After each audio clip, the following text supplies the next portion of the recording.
ntawamenya ibikubaho byaba bibi cyangwa byiza. Ntabwo ukwiye kwifata mu gahanga cyangwa ngo wijujute ngo wumve ko ari ibidasanzwe cyangwa wumve ko ibyo bikubayeho bitari ngombwa ko biba, kuko Imana niyo ibizi impamvu mu gihe nta na kimwe wowe witeguye cyangwa wagizemo uruhare. Ntabwo ukwiriye kureba ngo urebe niba uhuye n'ikintu kikugonga cyangwa kikubabaza utangire wijujute witotombera Imana ubwire mbese nyine ngo wumve ko ibyo ngibyo bitari bikwiriye, kuko ntawamenya biba birakurikira byaba byiza cyangwa se ari bibi. Ushobora guhura n'ibyiza bikakubera umutego cyangwa se ugahura n'ibibi bigira ngo bikubere inzira yo kugera ku byiza birambye. Ntawamenya.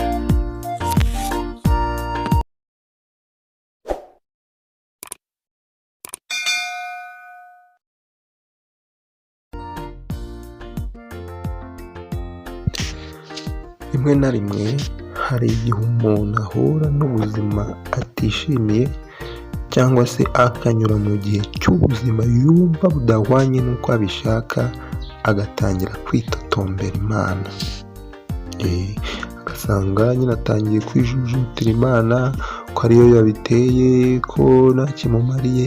Nyamara iki kiganiro ngiye kukubwira nugikurikira ukacyumva neza, ntabwo uzongera kwijujutira Imana cyangwa ngo uyivovotere, kuko urahita umenya urukundo rwayo n'imbaraga zayo n'uburinzi bukomeye Imana iba yagushyizeho. Ndagusabye kugira ngo ubikurikire. Habayeho umugabo wari umworozi afite amafarashi menshi. Umunsi umwe ifarashi imwe yaje kumucika ijya mu gasozi. Abaturanyi babimenye baraza nyine baje kumuhumuriza, baravuga ngo twabyumvishe rwose ibyago wagize, wihangane kuko twabimenye ni ibyago rwose, ariko ba wihanganye. Umugabo yarumvishe arabwira ati erega ntawamenya, ibi byabaye ntawamenya.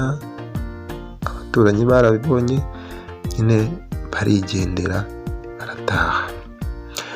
Bukeye yaje igarukanye n'izindi 5 z'agasozi byinjira muri rwa rugo.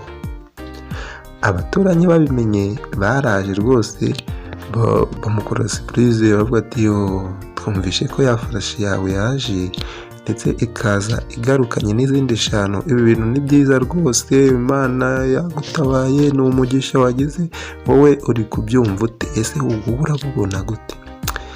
Afata ijambo aravuga ati erega ntawamenya, ibintu wabona ari byiza cyangwa se atari na byiza.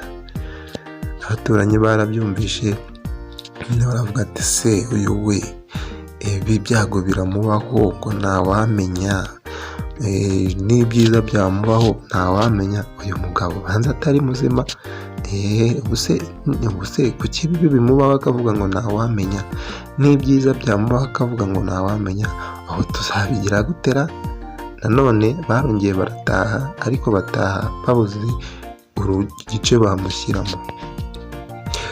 Bukeye yari afite umuhungu we umwe w'ikinege. Igihe kimwe yari ari kwigisha za zindi z'agasozi kugira ngo zige kuba mu rugo, imwe irizibukira ibimukubise umugeri kwita ko, urumva nyine uko byagenze, uwo muhungu yaravunitse. Abaturanyi bongeye kubyumva baragaruka ati twumvishe ibyago bagize, dore umuhungu wawe ari ku bitaro, twumvishe ko za farashi z'inyagasozi arizo zamuhemukiye, ariko wihangane rwose, ni ibyago wagize, tuzakuba hafi, wihangane, kandi koko wigeze ubitubwira, ariko nta kundi. Umugabo yarongeye arababwira ati erega ntawamenya, wabona byaba ari byiza cyangwa atari na byiza. Nyine akabivuga n'akajwi koroheje nyine. noneho baratanga bavuga ati se uyu mugabo ubanza atari muzima pe. None se buriya iziriya farashi nurazirukana, uri kubona umuhungu wawe zimuvunnye ukuguru, none utangiye kuvuga ngo ntawamenya. Ariko bamwe nyine bakajya babivuga mu bwongorerano bakavuga ati ariko yari yabitubwiye ko ntawamenya koko. Iriya ya mbere ikibanza kugenda yabanje kutubwira ko ntawamenya, zigarutse nanone atubwira ko ntawamenya, none dore n'ibibaye.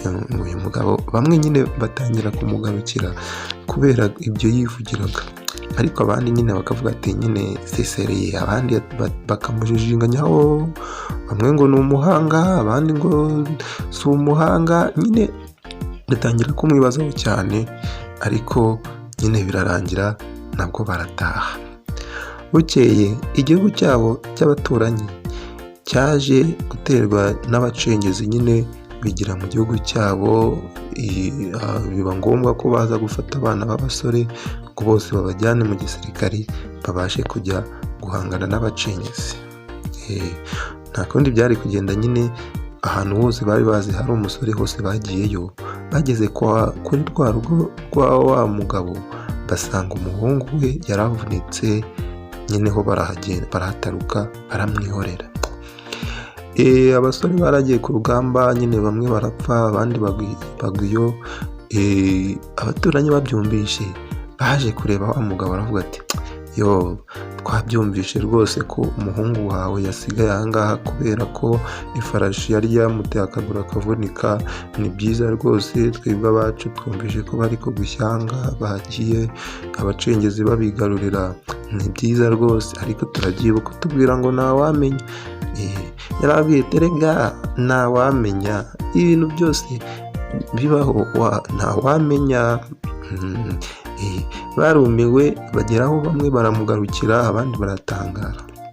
Bivuze ko mu bintu byose bikubaho, mu bintu byose usanga bikubayeho, hari ikintu kimwe biba bishaka gukemura. Ushobora guhura n'ikibazo, ariko icyo kibazo kigira ngo gikemure ikindi kintu cyakurimbuza ubugingo bwawe, kuko Imana iyo ireba imbere hazaza cyangwa ireba iby'ubugingo kurusha uko waba ureba uko ubyitaho cyangwa waba ureba ibyo ukeneye cyangwa urarikiye. Bivuze ko rero utagakwiye kwiheba bitewe n'ikibazo runaka ugezemo, ahubwo Bibiliya niyo ivuga neza ngo mu bibi no mu byiza tugomba gushima Imana. Impamvu se ugomba gushima Imana mu cyiza cyangwa ugashima Imana mu kibi ni ukubera iki? Ni uko cya kintu kibi cyaba kikubayeho, buriya Imana iri hejuru ifite n'ingamba cyangwa ifite ibyemezo by'uko izagikemura, kandi n'ubu uzi n'impamvu byakubayeho mu gihe utakigizemo uruhare. Umugabo umwe yari umukene rwose, umuryango we wenda kwicwa n'inzara. Ndagira ngo wumve neza akandi gatekerezo. Yajya inama n'umuryango we yuko agiye gusohoka akajya mu gihugu cya kure, akajya guhahira umuryango we. Byagenze bite? Bakusanyije amafaranga make yari ari kuboneka, ajya aho bategeraga indege, nyine agiye gusohoka ngo ajye guhahira mu gihugu cya kure. Bamukatira itiki, bamucira, bamuha n'itariki ndetse n'isaha agomba kuba yahageze. Icyo gihe yari ahari hasigaye umwanya umwe wonyine ari wo yari afashe. Nyuma yaho baje gufata indege ngo bagende, haje umugabo umwe w'umucuruzi wari ukomeye cyane, kandi babona muri iyo ndege abantu bose bafite imyanya, nta wundi muntu ukwiye kuvamo. Barebye babona wa mugabo ugiye gupagasa ariwe ukwiye kuvamo, bamusubiza itike ye n'amafaranga ye, bamukura muri iyo ndege, hinjiramo wa wundi w'umucuruzi. Umugabo yari yivovotera Imana, aravuga ati koko aho umutindi yanitse ntago riva. Atangira kwica imigani myinshi cyane. Indege irahaguruka iragenda, asigara kuri icyo kibuga, arataha agaruka mu rugo, ariko nyine umujinya ari mwinshi, yitotombye. Imana ntabwo inzi, yarakaye. Imana koko ntabwo imenya umutindi yica imigani myinshi cyane, ariko Imana iri hejuru mu ijuru irabireba ikabyihorera, kuko yo ibizi icyo ikoze n'icyo yenda gukemura. Mu gihe kidatinze baje kumva amakuru y'uko indege yabashije guhanuka, ndetse abari bari muri iyo ndege bose nta n'umwe warokotse. Umugabo aho yari ari yumvise iyo nkuru, yumva noneho ahubwo ari Imana ikunda kuruta abandi bose, kandi koko Imana yamurinze iyo mpanuka kubera ko yabonaga ko ikimukeneye. Bivuze ko rero mu bintu bikubaho buriya, aho kugira ngo Imana ihombe ubugingo bwawe, ishobora kuguhombya ibyawe, ariko kuko Imana iba ikigukunda ugasanga wowe ntubimenye kubera ibyakubayeho bibi, ukitotomba, ukiheba, ukarira. Niba wankurikiranye neza mu bintu byabanje, uramenya neza urukundo rw'Imana, umenye imbabazi z'Imana igirira abantu, kandi ntuzigera kwitotombera ibibi bitewe n'uko ubuzima bwawe butanyuze mu byo uri kurarikira cyangwa mu byo uri kwifuza.